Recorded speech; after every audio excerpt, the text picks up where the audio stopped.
think about the goals and values of the education system in North Korea and South Korea and how those could be brought into greater alignment. I think you have to understand first that education, it's all free in North Korea, and in primary and secondary school, all students study socialist culture.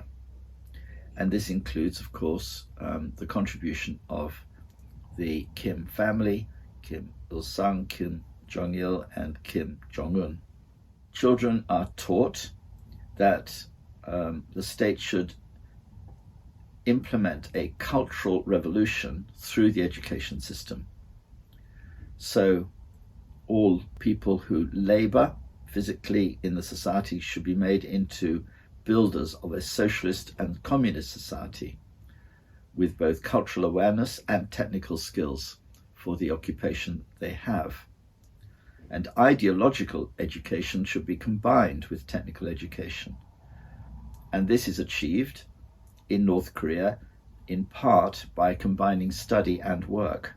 An increasing number of scholarships are being made available for university and higher technical education. In South Korea, they have different priorities. The purpose of education is to achieve for each individual a well-integrated personality and to develop a person's autonomy, that is, a person's ability to live a life without relying too much on other people or ever being a burden to them. Also, one of the goals is to develop qualifications and abilities to advance the progress of their democratic nation. The overall aim of the society and every member of it is to contribute towards the realization of the idea of the co-prosperity of the human race, which coincides with the spirit of Hongik Ingan, that is the maximum benefit to all human beings. So here are two very different sets of goals and values, although there is within them quite a bit of overlap. So what both Koreas are seeking is this concept of the autonomous individual as being a beneficial characteristic of students. And also both Koreas seek knowledge and skills for every student, especially in math, science, and information technology, to enable them as individuals to compete effectively in a highly competitive and sometimes threatening international environment. So both Koreas have this emphasis on the concept of autonomy and the need for the knowledge and skills for every student in these key areas of math, science, and information technology. Where the two Koreas differ is that South Korea emphasizes individual virtues and capabilities. Virtues include recognition of diversity and creativity and communication and citizenship, so that each individual can benefit themselves and at the same time contribute to progress in society. North Korea, on the other hand, focuses on the collective values of benefits to society, such as physical strength, knowledge of science and technology, the skills for employment and national security, and a shared revolutionary worldview. These attributes have collective benefits rather than simply individual benefits. Now, according to called Sinclair Dinnen, nation building is concerned with the character of relationships between citizens and between citizens and their state. He argues that it's an ongoing process in all countries aimed at establishing and reproducing an integrated international society based on shared values and goals. Looked at from this point of view, nation building and social stability, if it's going to be achieved in the two Koreas, would require some changes in the goal systems of both Koreas.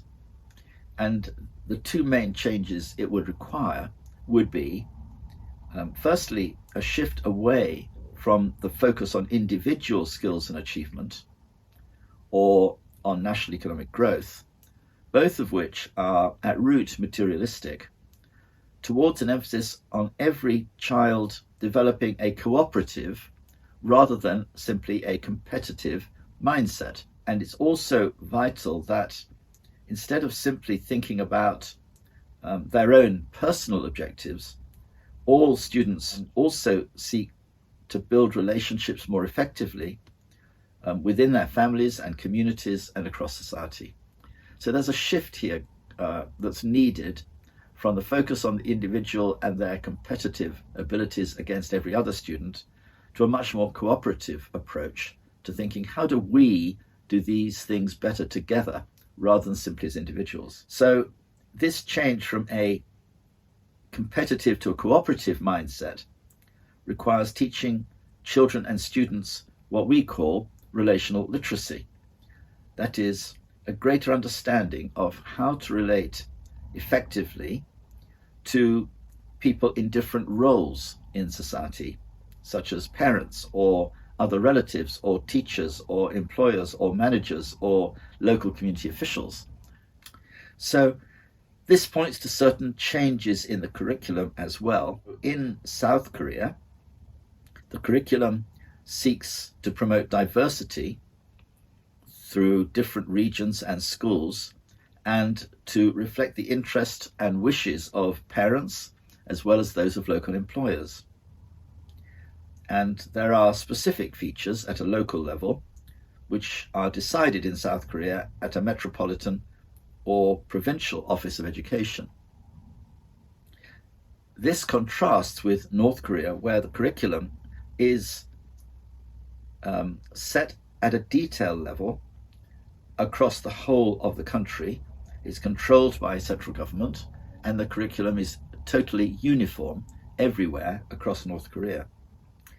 State ideology in North Korea is taught to students as an aspect of all subject areas and includes especially stories about the Kim Il-sung, Kim Jong-il and Kim Jong-un family. And it includes also an emphasis on the liberation that North Korea achieved from both Japanese and other capitalist influences. Now, how do you bring together the school systems in both Koreas against that kind of background and context? Well, in South Korea, with the school system being so competitive, there is a great deal of private tutoring which takes place after the end of the school day. And this means that many children suffer because they have to do so many hours of work outside the school day, even from a young age. So they have to sit through the school day and then know that after the school day, they've got to go home and do long hours of homework, even when they're quite young. So one way to start to bring the school systems together would be to limit tutoring in South Korea to a maximum of 1 or 2 hours a day for any child. This could, of course, apply in North Korea as well.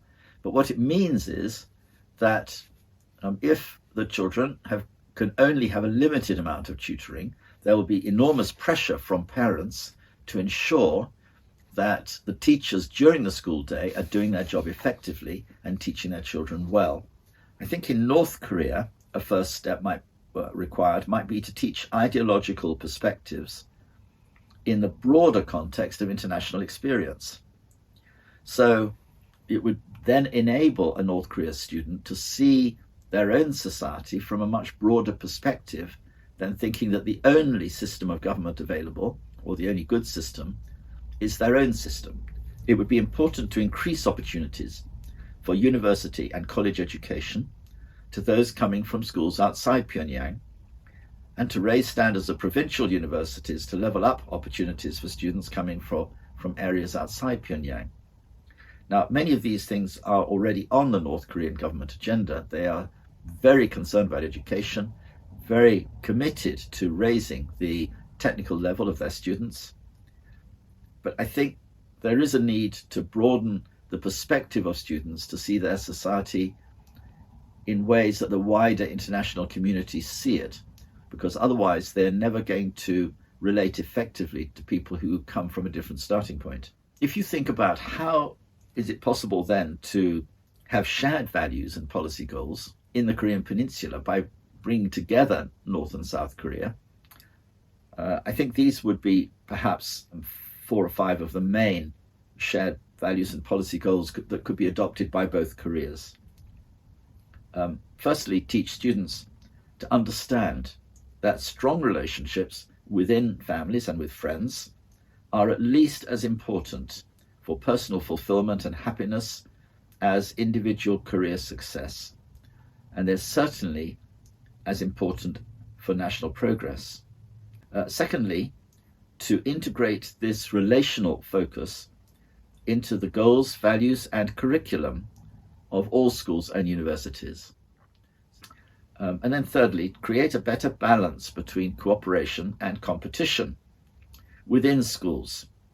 So competition is obviously hugely important in achieving individual excellence, but it needs to be balanced by cooperation so that students also celebrate achievements of the groups they are in, which may be their form group or some other grouping that they feel a part of within the school, so that then students are better prepared to contribute effectively in future, whether they're in a private sector or a public sector job, because they're not only thinking about themselves and their own personal achievements and goals, but about the goals of the company, the goals of the firm, perhaps the goals of the management group in which they are placed. I think also the shared values and policy goals need to include the need for students to be given opportunities to learn about the culture and values and institutions of the other Korea, as well as providing them with comparisons with countries outside the peninsula.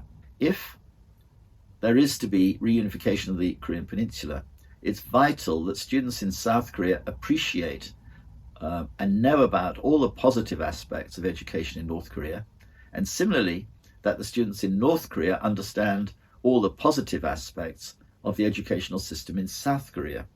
Students could be given the opportunity to spend 6 months or even a year studying in a school in the other Korea.